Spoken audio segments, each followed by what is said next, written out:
Hi, I'm Kent Stroman.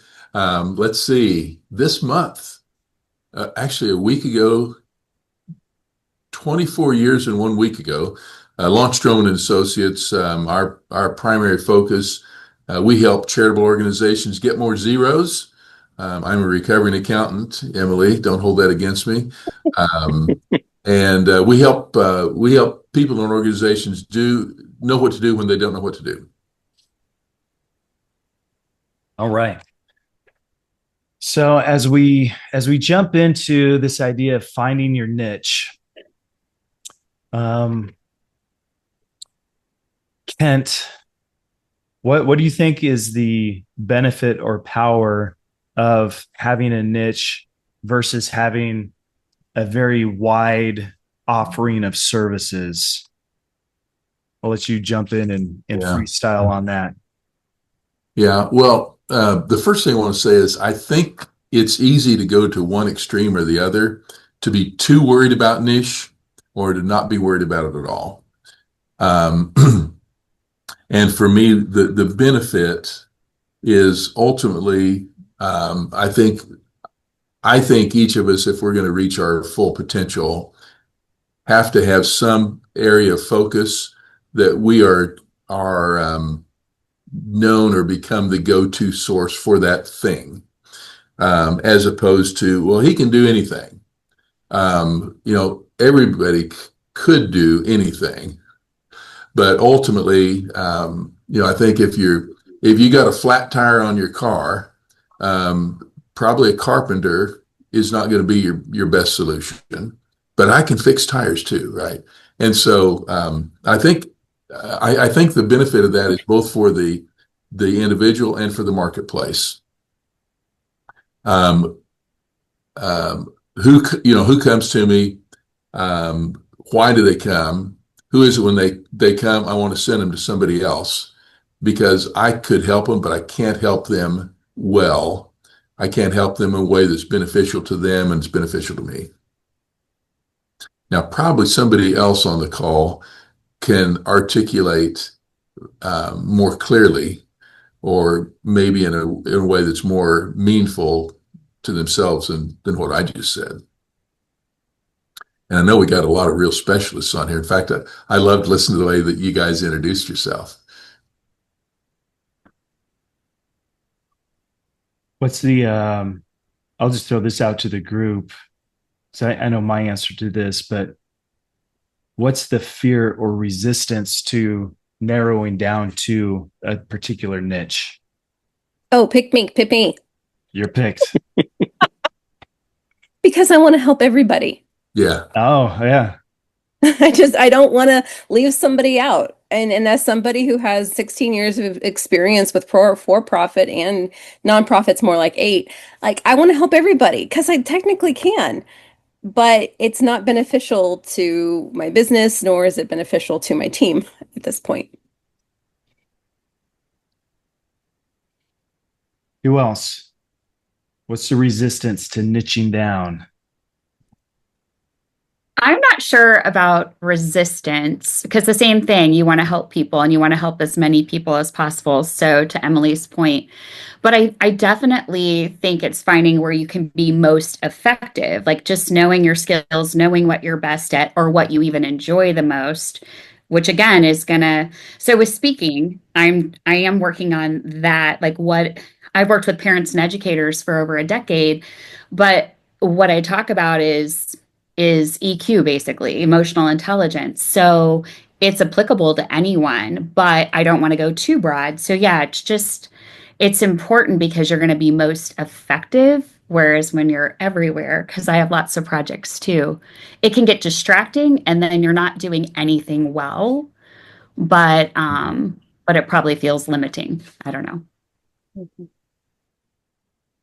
I think from a marketing standpoint, the there is a reality of the limitation of the space that we can hold in people's mind. So I think a lot of the niche conversation is not necessarily a function of like reality of you can only provide for given your skills and abilities these set of services. but it's more a reality of your audience's limitations of what they can perceive and hold. And I think for me, that's the hard thing. Is like, well, I know I can do everything. So, but yeah, from a marketing standpoint, the most marketing is an exercise in memory, I think, and just making that easier for people helps it go further faster. So that's why I think, we come up with sayings like the riches are in the niches. Ooh, the riches are in the niches. So, Chaz, as our marketing expert on the call, would it be safe to assume you would prefer to market for someone who has a defined niche versus someone who does not? Well, if it's not, I think that's a part of the first process. So if there's resistance, that could, that's just going to be one of the levers, that you can pull. That if you choose not to pull it, doesn't mean that it can't be done, but that it just may take longer, and you have to be okay with that. Okay, that's going to lead us into the poll. So I'm gonna save this real quick and put it out there. I'm gonna launch this poll. If you were to just do a self-evaluation, would you say that your niche is too wide? Maybe you're offering too many services, you haven't found your niche yet, or it's too narrow, or you're in that sweet spot where you found it, it's working for you. So feel free to click on there, and I'd just be curious to see where the group comes into. And I think once everyone does this, I'll be able to share the results.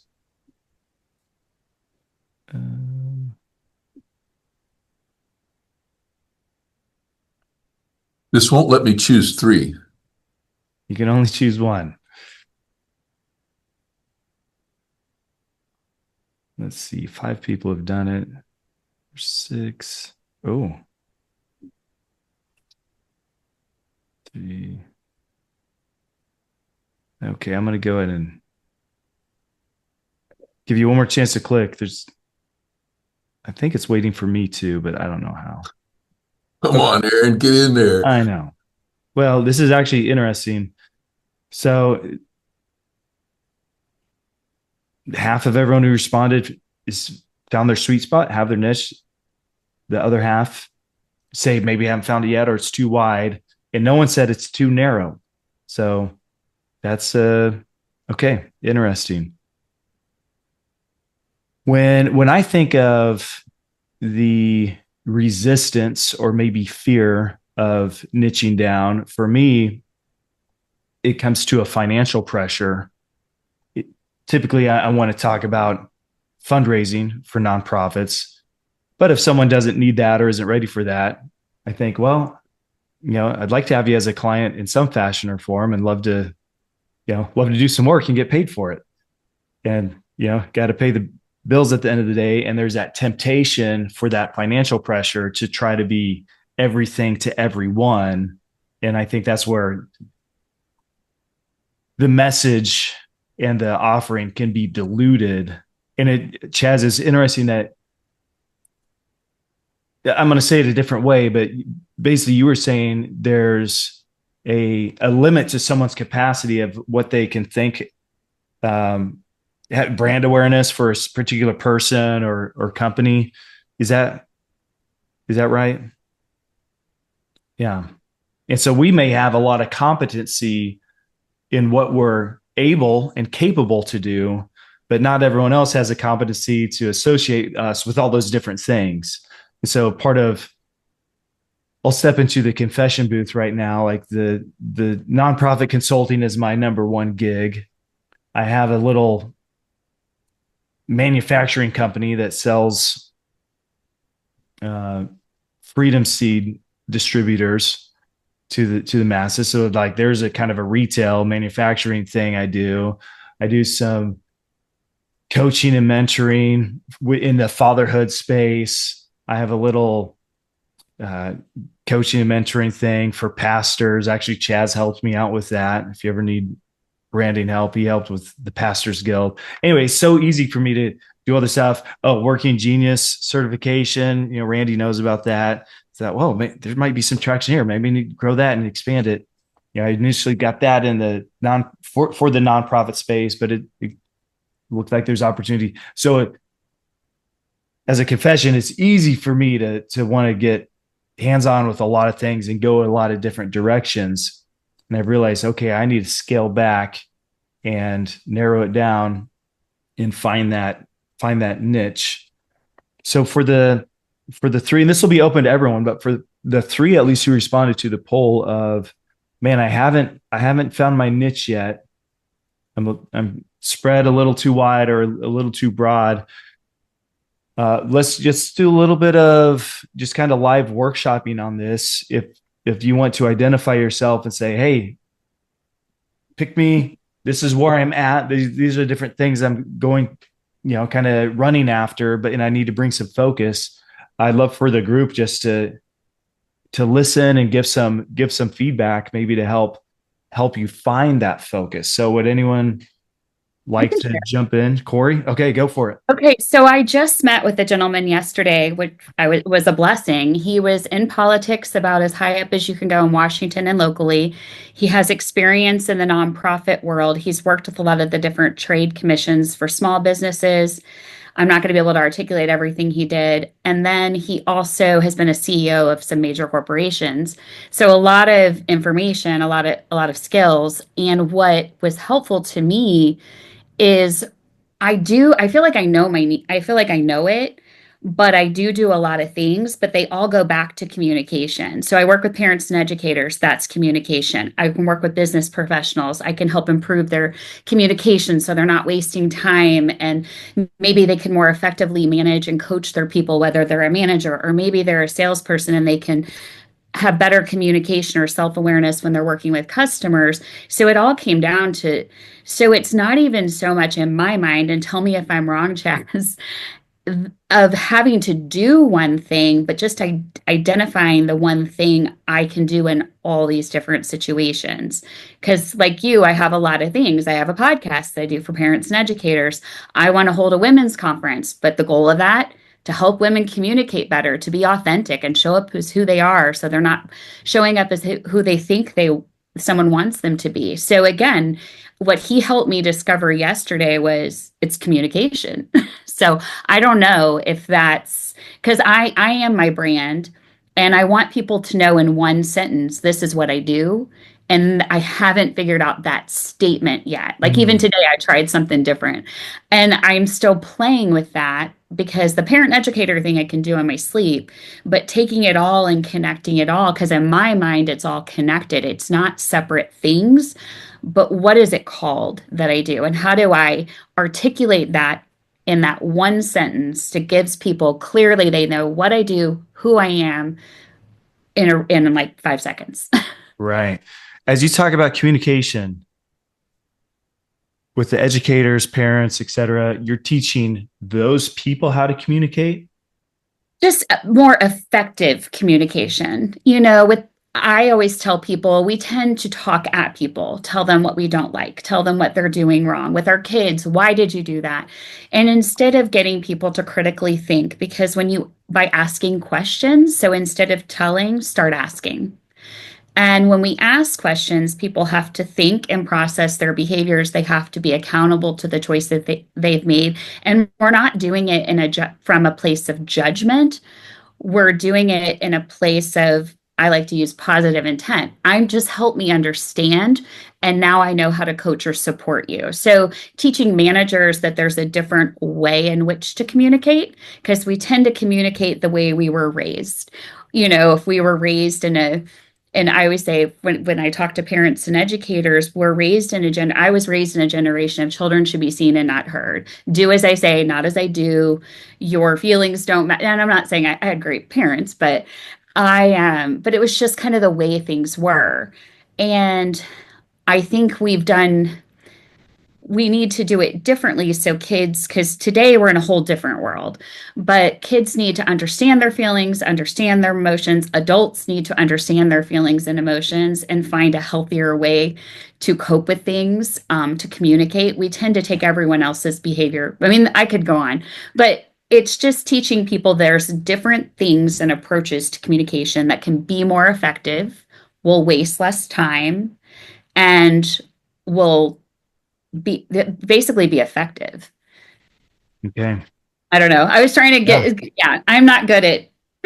So we got to narrow it down. Hey, so let me open it to the group. As you guys listen to Corey talk, what pops out at your mind? Any questions or any observations that you say, well, I could see this, because Corey has the curse of, we all have the curse of knowledge. Corey has a curse of knowledge with her particular brand and business. So what's everyone else hearing and seeing? George Bernard Shaw quote came to mind as you were talking, Lori, and maybe you're familiar with it. The single biggest problem in communication is the illusion that has taken place. And I think being able to identify a problem succinctly is really important to describing the niche and how that follows through. So getting the umbrella right is the key to then being able to then have it be expressed in all the sorts of different assets. And I think part of it too, from a brand standpoint, some of this is trial and error, in the sense that different brands can respond differently, almost as their own entity, to different levels of ability to be broad. So you think of Walmart. Walmart sells everything under the sun. Now they're doing, or Amazon, like these major corporations have major tentacles into all sorts of different verticals. But they have a brand that can respond to that. That might not be true, and most likely is not, for the Lori, your speaking opportunity or accounting, or so it's not always apples to apples. Sometimes it's apples to oranges. It's important to recognize that, but the foundational elements, I think, are the problem. The solution that I think you're actually really close to on. It's like you're trying to speak to your audience about overcoming the barriers to effective communication. And the quote that Chaz gave, I think I would almost want that on my website, with almost a tagline like that below it. I was sitting here as you were talking, and I thought about a book that I had in English when I was in college, which was a very long time ago, but it talked about writing as being an unnatural act. And I think that communication has become almost an unnatural skill in society today, because we communicate more with these, texting one another. And people can be sitting next to each other and they consider communication as they're texting back and forth. If you were to go to a middle school or a high school today, they have a completely different slang and language structure that probably most of us in this room would not understand. I watched a speaker recently on a LinkedIn chat doing a presentation to that generation. I don't know, was that the gen? I can't think of what gen that is now. Anyway, what I'm trying to say is I think that if you help people see that communication is kind of an unnatural thing, we think we're communicating, but we're not, and how you are bringing people from chaos to clarity, because that's really what you're looking to do. And that happens across individuals, managers, leaders, parents, women. I'm not sure how the best way for you to package that. I think Chaz is right. You can only put your tentacles in so many different directions, and it probably does dilute the message. But if the primary message is that you're taking people from chaos to actual communication, and what does that mean? It's funny. Sorry, go ahead. No, go ahead. So it's funny. So my parent and educator side. So when you go to my website, I have a landing page, Conscious Not Crazy. So it made me laugh when you said chaos or chaos too. So Conscious Not Crazy is the parent and educator side of what I do, and then the business side is Better Not Perfect, because I think often we wait to get things perfect and then there's no action, there's inaction. And so I have branded them and put a lot of thought into it. I'm just working on how I articulate that to cover it all in one sentence. But yeah, that's 100% super helpful. Okay. Yeah, you got some gold nuggets there. Oh, did I cut someone off? Well, I was just noticing a theme. I don't know if it's universal, but it's close to it, and that is and I'll just ask. This is an unsophisticated poll. There, show of hands. Who'd say that you really feel motivated to help people? Wow, we're unanimous. Um, and I'll share something that was a bit of a trap for me when I was first getting started because I wanted to help people, and so I thought that if I showed up, even if it's pro bono, I gave them what they needed, that it was helpful. But what I began to realize was that the less money I charged, the less helpful it was. Because here's a principle: I think people can ignore you for free, and even still, they can still ignore me for free. And so, one of the things I think back to, and I'm going to kind of focus on Corey for a minute. It's one thing I think for us to figure out and I think this is important, what brings me the most joy kind of at a lasting level? Well, that's what's meaningful to me. But I think in terms of our niche, we have to think about who is it that wants to spend money, who wants to pay money for the thing that brings me joy. Because if they're not, this is going to, I think, sound really capitalistic. But I think this is the real deal. If they're not paying money, they get our best and they do nothing with it, and it doesn't help them. And we feel our satisfaction is going to taper off really fast because it's not sustainable. And this is a little bit of an exaggeration, but I've come to the conclusion that if I charge enough, I can give bad advice and people will succeed. Because once they've invested in their success, they can't afford for it not to work. And so that's not a business model, that's just a reality. And so coming back to niche, our niche is the thing that is enjoyable enough to us that we want to do it, but it's valuable enough to somebody else that they want to pay for it and that they want to pay enough that they can't ignore it. And they will make good advice successful for them because they won't neglect it. That's good. That's a little bit of a teaser. In September, this webinar is going to focus on fees, finance, and RFPs. And we're going to do a deep dive into how do we charge? Should we feel bad for a certain fee? Even, you might be wondering, how does Kent charge? Is it by hour, by day, by month, et cetera, et cetera. But there's something to that. People learn better when they pay. That's why we quit giving away free books, because people don't read free books. But if they spend 20 or 40 bucks on the book, they'll read it. Okay. I'm looking at the clock. We have about 16 minutes left. Let's do another 5-minute round. Anyone else put on there? My niche is too wide, or I guess by definition, it wouldn't be a niche. I'm trying to do something that's too broad, too wide, and I need to niche down. You're going to have to self-identify, but take the initiative and put yourself out there. I can share. Here's my elevator that I'm working on. I help faith-based organizations create healthy, people-first workplaces through fractional HR leadership, strategic consulting, and executive coaching. So where the width is going to be of the services, I can list all with you guys. I'm tempted to do a StrengthsFinders certification, my senior SHRM CP. I enjoy doing a wide range of things like many of you. And then now I'm tacking on that I do that exclusively for faith-based organizations is what I'm trying on right now, because I do think that's a huge differentiator for me of doing the handbooks in faith-based ways and doing culture, doing terminations in a God-honoring way, and what that looks like through change management.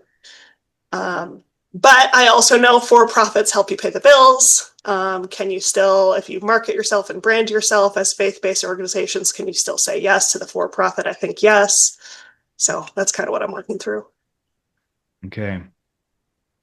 Aaron, I couldn't write down your mission. I'm going to call it your mission statement. Sure. How many words is that? But too many? 16? 16. Yeah, get it to F. Yeah, those are good words. And you probably need that somewhere. But I was going to say, if you could get that under 10, it'll sometimes just bringing clarity to our mission statement or the thing that we do helps us even find the niche. I found saying, when people ask what I do, I say, I help nonprofits raise more money. That seems to be pretty direct and grabs people's attention and consolidates it. Do I want to also mention governance and strategic planning in there? I do, but I haven't found the right words to do that. But I think wordsmithing that will, and that's for everybody. When we can say what we do in 10 words or less. I know Chaz might know the sweet number of words. Is there a sweet spot? I don't know I don't know a specific number. Yeah. Yeah. But it's got to be descriptive enough to say what we do. Can't be too many words, but it can't be too few. On our business, I make fun of our business cards because it's counsel and resource development. It might help to pop it in AI and see if it can make it more concise. Sometimes, That's good. Yeah, there's tools you can do there. But counsel and resource development. I mean, if you know what that means, it's probably a really good fit. But there's a lot of good fits with people who don't know what that means. It's like, okay, we gotta clean that up a little bit. And we help nonprofits raise more money. But and Aaron, you think it sounds like you're gonna hone in on the faith-based ministry areas. I think so. I think that's what would differentiate me from other HR consultants out there. And I have a good amount of experience doing so. Yeah. So just to pick on Aaron, because it's so much fun, you've used two distinctions. One is tax status, for-profit, not-for-profit. And the other one is faith or not faith. So what are some reasons why we would not be just faith-based nonprofits? I mean, what are the things that would cause us to, I'm going to say, dilute that exclusivity?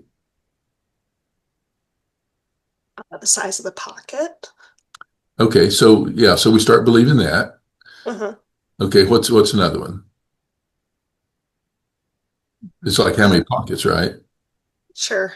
I want to help everyone. And the question mark are churches. I think nonprofits are up to the idea of hiring consultants are churches. Is there enough of a market there? Is the idea adopted in for churches to bring in an HR consultant? I've had success helping two so far, but is that a widespread concept? So, I mean, and again, just I'm hearing myself in Aaron, but it's a doubt. And really I think at the core is the mindset between abundance and scarcity. Are there enough? And is it deep enough? So the answer is yes, there are. And have we found them yet, or have they found us yet? No. But back to what Chaz was saying, I think the more clear we are about it, the more easily they can find it if we know what it is and where it is. And so if I've got a if I've got a landscape business and there's not a fish on my business card, um, I may come to you because I know you, Aaron. And one of the best things you can do is point me someplace else because you're not perfectly designed to solve my problem. And in the process, you're going to find somebody whose problem you are perfectly designed for, and you're going to be free to serve them because you're not taking care of the landscape business with no fish on the card. Is there any conflict? Yeah, sorry, go ahead, John. I was just going to ask the question of Aaron and Kent. If you have the language around a niche for, hey, we help nonprofits raise more money, that encompasses 1.5 million or 1.5 million organizations just in the United States alone. And so how do you bridge the gap? Because I'm sure those of us that serve the nonprofit world as well would like to speak to our target market in our elevator pitch in those 10 words. And so how do you guys bridge that gap? Is it just the call and response Q&A process of having a conversation with someone in the first 5 minutes where you say, look, here's our track record or here's our sweet spot? Or is it embedded in a different part of your positioning? Aaron, you want it or you want me to take it? Why don't you take the first swing? Okay, so and it took me a while to figure this out, and this is not website language, but it is conversation, and frankly, it's more interpretation. But here's what I've discovered. I'm going to break the marketplace, those 1.5 million organizations, down into three pieces. 20% of them are at a time of great opportunity. They're doing wanting to do big stuff, new stuff, different stuff. That's 20% on one end of the spectrum. On the other end of the spectrum is 20% that are in times that are greatly challenging, maybe even an existential threat, right? Are we going to make it or not? And in the middle is 60% that are doing just fine or believe they are. And what I've discovered is I can't help the 60%. Because if you're doing fine, you don't need to spend money to do better. And even if you aren't doing fine, but you believe you're doing fine, I can't persuade you of what a failure you are. How's that for an extreme? But on either end of the spectrum, that's where we can be most helpful because there's the most sense of need, and whether it's desperation or optimism. And so anyhow, that's a weird way of looking at it, I know, but just from experience, that's where we found the people end up in the same room and they want to be there and they want to keep coming back because they've got to do something different than just be fine. Aaron, how do you kind of approach or unpack that? Yeah, the number of nonprofits out there sounds like a lot, but for me, my experience when I'm out in the marketplace, nonprofits are, well, I don't know how they compare to the number of other businesses. I know Emily from the ACA Business Club, and the number of nonprofits represented there are extremely small. There's more for-profit businesses that I'm interacting with. And so in the spaces I find myself in, I'm not being overwhelmed with the nonprofits flocking and saying, hey, please come. We want to hire you, and there's not enough to go around. And I would also say there are some organizations, or maybe the word missions, there are some missions that I would not serve, I wouldn't work for. And we haven't niched down into only Christian-based or faith-based nonprofits, but I am a Christian, and there are some nonprofits that might be anti some of my core beliefs, and so I'm just not going to work for them. And there's I don't necessarily need to do a public campaign to exclude people, but sometimes, you can just tell there's a chemistry there and or lack of, the chemistry that blows up. It's like, well, let's not mix those two chemicals. It's not going to be a good fit. But I think the other piece is that 60% that's in the middle. They may not see the need today or even have the need. Some nonprofits are rocking and rolling, and there's sincerely no need for me to come in and help. Like, I wouldn't be able to help them, but they might get to a place in the future where there is that need. And so that idea of just building relationships, so when the opportunity does arise, there's already pre-existing relationship. I think that comes down to planting seeds in that fine niche soil, so that when it's cultivated and the time comes, they know who to call. And I think all of us are in the relationship business, and part of finding the niche is knowing who to really invest in those relationships with. We have a couple more minutes. I'm going to give everyone some homework real quick, and I can email this out as well. But our next webinar is going to be August 12th, and we're going to be talking about imposter syndrome, it's kind of like phase 2 of finding your niche. Everyone has that fear. What if I get called out, or what if I lack that confidence? How do I fight imposter syndrome? So we're going to talk about that next month.